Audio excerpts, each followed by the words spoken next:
I'm Sharon, the dog lady. What we're going to do is watch me.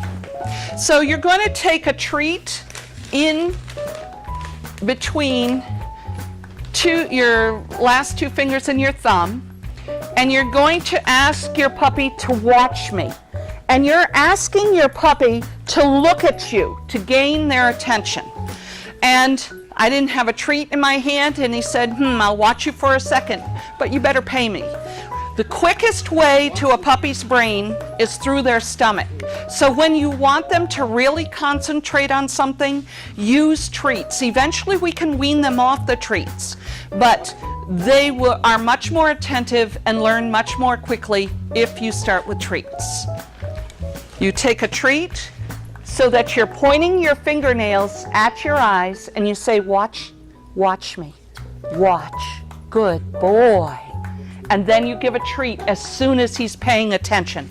What we're asking for is attention.